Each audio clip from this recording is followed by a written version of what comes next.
Happy birthday to you, my friend. Happy birthday. Happy birthday. You know what? I cannot sing to save my life if I had to. Okay. I just want to say happy birthday to Ali. Okay. I suck at singing the same way that I suck at what do you call it? At technology. But well, you get the point, Ali. It's the thought that counts, man. Happy birthday, you guys. I just want to take this moment to say happy birthday to one of our on Ali the Dawn. And I think now it's a belated birthday because I did not record any other video yesterday. So now you're going to see today. So happy belated Ali. May God continue blessing you. May God, keep on increasing your territory. May God, continue giving you more life, okay? More blessings, more life. And we love you so, so very much. From me to you, Ali. We love you, okay? Now let's get into the tea, okay? Now, listen, you guys, it seems like Nicki Minaj and Lady Gaga having a collaboration may not be such a far-fetched idea. And we're going to be talking about Nicki Minaj's announcement that she did not end up making, as well as Lil Kim and Foxy Brown. What is happening between the two? We're also going to be talking about Megan shading Jatavia. Now, these are some of the things that we will be discussing in this video. Hello, tea lovers, and welcome to the tea plug. I trust you guys are doing well and I trust you are doing great. Personally, I am doing great, you guys. I am doing extremely amazing. And without further ado, let us dive straight into today's team. So first of all, we're going to talk about this entire Lady Gaga and Nicki Minaj collaboration that is being speculated, okay? So basically what happened is that Pop Tings, posted about the upcoming, Lady Gaga album, and they said Lady Gaga's LG9 lead single is rumored to be titled Garden of Eden, okay? And Pedro, okay, the one who runs Celebs Love Nicki Minaj, responded to that. And it is to note that this was posted by Pop Tings, not by Lady Gaga herself. And so Pedro responded and said, featuring Nicki Minaj, I'd be fed for life. I'm ready whenever for Lady Gaga in Gig City or Lady Gaga alone, period. Okay. And so obviously this was him just being a fan and putting it out there, a collaboration that he would be here for. And you do know that, well, people have always wanted the two of them to join forces into a song. And so it does seem like for some reason Lady Gaga saw that, and then she ended up following Pedro. So Pedro saw that and was like, "Be what? It Lady Gaga, okay?" And so obviously people are speculating that, well, it might seem like Lady Gaga bought into the idea of having Nicki Minaj on that song, or is open to the idea of working with Nicki Minaj. So let me know, you guys, in the comment section, is Lady Gaga working with Nicki Minaj something that you would be here for or not? Because I did see some people saying that, oh, well, they are done seeing Nicki Minaj, collaborating with all these people, given that as like recently Lady Gaga has not really been putting out music out there, and people feel like, well, it's more beneficial to her to work with Nicki Minaj right now than it is for Nicki Minaj to work with her. So let me know in the comment section, you guys, would you be here for a Lady Gaga and Nicki Minaj collaboration, or do you think that, well, that's a collaboration that you do not feel is necessary? Okay, now speaking about Nicki Minaj, yesterday she was like, I'm gonna put out an announcement. There's an announcement that's coming, and it's not going to be music. That's what she said. And then she was like, Barbz, meet me on the gram in 5 minutes. 5 minutes came. We were all waiting. I'm not even gonna lie, I was also waiting on Instagram. No live came. And so obviously, people were like, what's happening? What's tea? Some people started speculating that, oh, well, it might be a documentary, because, well, she did say that it's not music related. And so what's tea? Okay, so people started speculating that, well, she might be announcing the docu-series and stuff like that. Let me know in the comment section, you guys, what you think this might be about. Okay, now the next thing that we are going to be talking about, Lil Kim and Foxy Brown. Okay, it seems like the two of them, the beef is never going to end. All right, their beef is absolutely not going to end, because tell me why Foxy Brown was out there wishing Mr. Papers a happy birthday. Now she decided to take to her Instagram to post Mr. Papers and said, "Happy birthday, block spinner. 20 years later, huh?" At Mr. Papers. Okay, now for those who do not know, well, that's Lil Kim's baby daddy, and so people are like, "Oh my goodness, they are now taking, snatching men from each other and things like that." And well, people who are well versed in history, in the Lil Kim and Foxy dating history, they say that, well, initially Mr. Papers was with Foxy, and then from Foxy to Lil Kim, and then from Lil Kim to back to Foxy now. Mr. Papers himself responded and said, "Daddy love you, mama." Okay, and so let me know in the comment section, you guys, what you think about the relationship that is between Foxy Brown and Lil Kim. Do you think that that's a beef that's ever going to be squashed, or do you think that it's one of those that you're just gonna leave there? Okay, especially now that another man is involved. Okay, now it does seem like Lil Kim's boo, that child allegedly, the Tay child that, well, she allegedly is dating, decided to insert himself in this entire situation and said, "Men, get off IG and come see your child." And I'm assuming the child that he was talking about is, of course, the Lil Kim child. Now, first of all, Tay, stay in a child's place. These are grown-ups. Why are you inserting yourself in grown-ups' business? Okay, stay in your place as a child. Oh my goodness, who told you that you could speak when adults are speaking? Oh my God. Let me know, you guys, in the comment section what you think about Tay seemingly getting annoyed on behalf of his boo. Now, would that not be weird that, well, you would get mad that your current girlfriend's baby daddy is booed up with another girl? Like, how is that your business? How does that make you mad? Like, make it make sense. Okay, and do you really think that, well, Mr. Papers is not keeping his end off the parenting deal of being the other parent? Do you think that he's not active in his child's life, as pointed out by Tay? I mean, if that's the case, then, well, by all means, Tay, reprimand that adult. Okay, as a child, you have the right to reprimand adults when they are not doing right by their children. Okay, now the next thing that we're going to be talking about, it seems like Lottery Ticket is out there fake shocked about why people are so bothered by her inner chamber affairs. And I'm like, no, we're not bothered. You brought it to us, Lottery Ticket. Okay, fake acting like you're mad when this is exactly what you wanted from the beginning. She said, "Why are y'all in an uproar about my body count and my mystery man?" And I'm like, well, he's no longer a mystery, because you're constantly talking about him all the time, constantly rubbing him in our faces, yet you don't want to show us who exactly he is. This is exactly what you were looking for. You wanted us to talk about you. We spoke about you, and now you're like, "Why are you in an uproar?" Go by. Okay, go away, Lottery. Okay, in fact, does anybody have like a spray or something, like, similar to an insect spray? Because the only time we want to see you outside, Lottery, is when you're showing us your new music that you originated yourself and that you did not copy from somebody else. Okay, otherwise, this entire 21 average thing, oh my goodness, all that, oh my goodness, get out of our face with that. Okay, anyway, the next thing that we're going to be talking about, you guys, it seems like Bongo 2 might be done with Jetavia forever.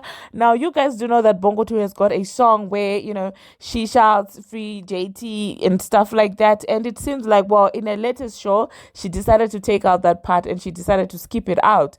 And you do know that their relationship has been salty since Jetavia declined that feature. Okay, Jetavia apparently declined to be on Bongo 2's, song that Bongo 2 wanted her to be on, and then she ended up accepting a Nicki Minaj feature. And since that happened, Bongo 2 has felt some type of way about Jetavia, feeling like, well, wow, she was being shady by declining the offer. Now, personally, I mean, it would be delusional for Bongo 2 to think that, well, given an opportunity to choose who to collaborate with between herself and Nicki Minaj, anyone in their right mind would pick her. The only time people come and collaborate with her is when they have established that they cannot get a collaboration from Nicki Minaj. Otherwise, right now, even if you take lottery ticket, even if you take the Transformer and ask her, okay, if Nicki Minaj says the Transformer, I've forgiven you, here is a song, let's hope together on that song, and there's Bongo 2 there, do you think the Transformer is going to choose you over Nicki Minaj? I mean, that's just delusional. So her being mad at Jetavia for picking a Nicki Minaj collaboration over hers is very delusional. I mean, if she herself were to be asked, who do you want to collaborate with, yourself or Nicki Minaj? She would pick Nicki Minaj over herself. So I find it pretty insane for someone to hold another person to a standard that they themselves cannot even, live up to. You know very well that if you were to pick between yourself and Nicki Minaj, you would pick Nicki Minaj. So why are you mad at Jetavia for picking the winning team? Do you understand what I'm saying? Everybody who's coming to you for a feature, at some point, they wanted a Nicki Minaj feature. So, no, man. But at the same time, her acknowledging JT, her not acknowledging JT is not going to do anything for Jetavia because she can't even do anything for herself.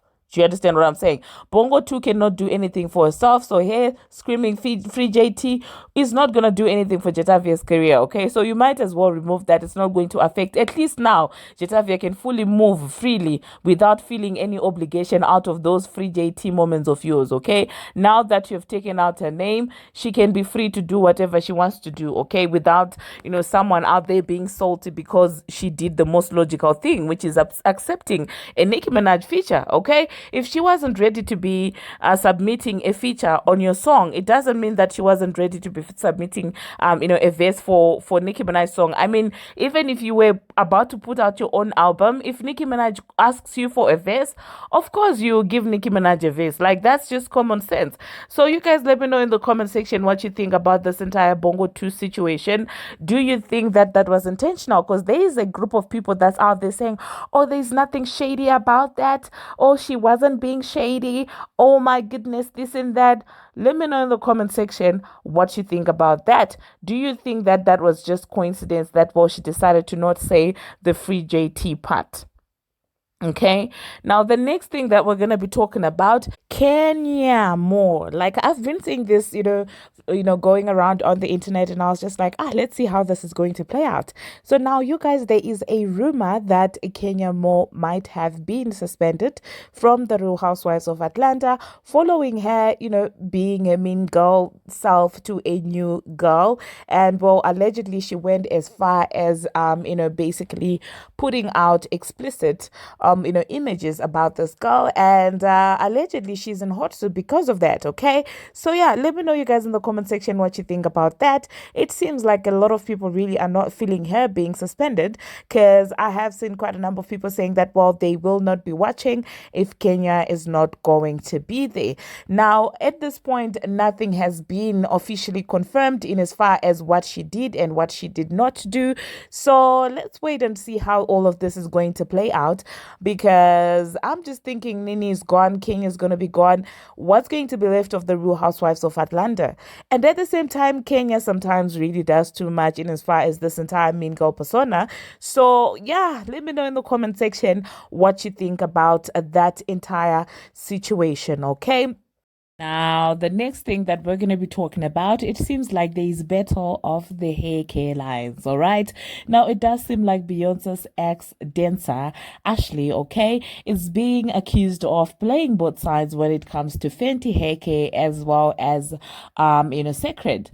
Now, personally, I would say that there are no sides in this entire hair care situation. It so happens that both ladies have got, both have hair care lines, but I really don't think that when it comes to Beyonce and Rihanna, there's a side that needs to be picked, because first of all, there's never been like a shoe throwing